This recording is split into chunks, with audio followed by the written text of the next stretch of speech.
ఇదో అసలు వెళ్ళదే మీరు ఎవరు అసలు కదలొద్దు ఎవరన్నా చిరిపద్ది బుక్కు కోపం అవుతుంది. అయితే ఈ కళలో తోసిన శరీరాలు ఒక అందరికి అనుభవమే. మనకి రాత్రి నిద్రపోయినప్పుడు కొంతమంది చచ్చిపోయినట్టు కళ వస్తుంది, కొంతమంది చనిపోయిన వాళ్ళందరూ వస్తారు. మనం 5 గంటలు వాళ్ళందరితో కలిసిమెలిసి ఆడి పాడి ఏడ్చి ఎన్నో చేస్తాం. రమణ వెంకటరమణ ఆగు చేస్తాం. మెలకు వచ్చేటప్పటికి అవి ఏమీ లేవు.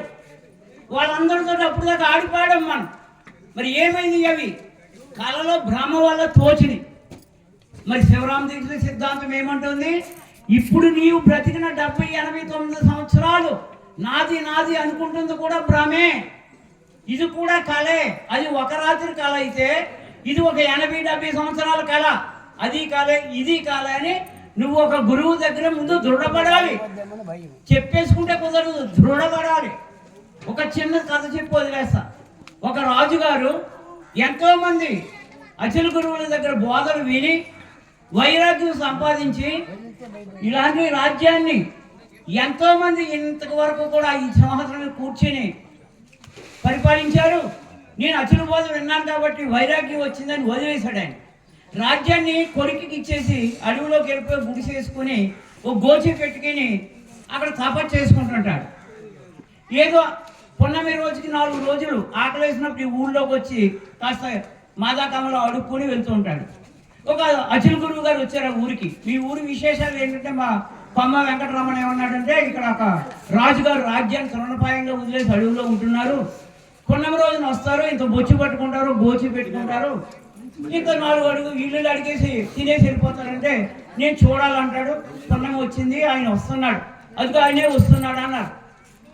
గురుగారు వెళ్ళి అతను ఏం చేశాడంటే చేతితో ఇలా తాకి పడగొట్టేశాడు.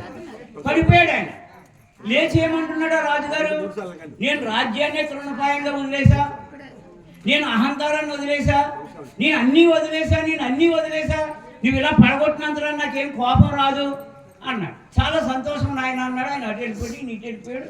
మళ్ళీ రాజుగారు 4 ఇల్లులు అడుక్కుని ఓ గుళ్ళోకి వెళ్ళి తిందామని కూర్చున్నాడు. మళ్ళా గురువుగారు వచ్చి ఏం చేశాడు, ఆ అన్నం ప్లేట్ని ఏం చేశాడు, ఇలా పడగొట్టాడు.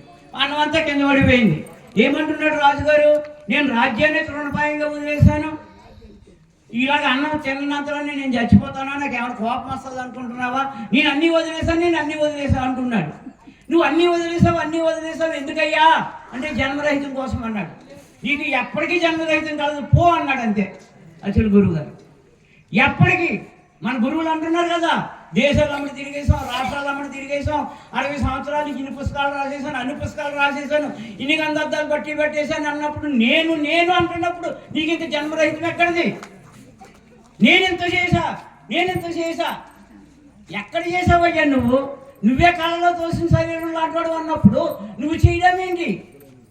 నిద్రలో కళలో నువ్వు చేసినట్టు కళ అంటున్నావు. ఇది అర్థం కానంత వరకు ఎంత పెద్ద గురువు అయినా సరే మరలా జన్మకే వస్తాడు. రాజుగారి కళ అదే, నేను దేనికి జన్మకు మూలం ఏంటి? నేను. ఈ నేను అనేది ఎంతకాలం నీ దగ్గర ఉండదో ఈ అహంకారము, అంతవరకు నువ్వు జన్మరహితుడు కాదు. జనన మరణ భ్రాంతి నీకు తొలగదు. మనది జనన మరణ భ్రాంతి రహితం. నేను పుడుతున్నాను, నేను చేస్తున్నాననే భ్రాంతిని ముందు తొలగించాలి. అలాంటి గురువు కావాలి మనకి. అలాంటి వాళ్ళు 1,000,000 మందిలో ఒక్కడే దొరుకుతారు. అలాంటి వాళ్ళు ఎవరైనా దొరికితే ఆశ్రయించి మీరు మళ్ళీ భ్రాంతిని తొలగించుకుంటారని ఆశిస్తూ విరమిస్తున్నా. జై సద్గురునాథ్ మహారాజ్కి.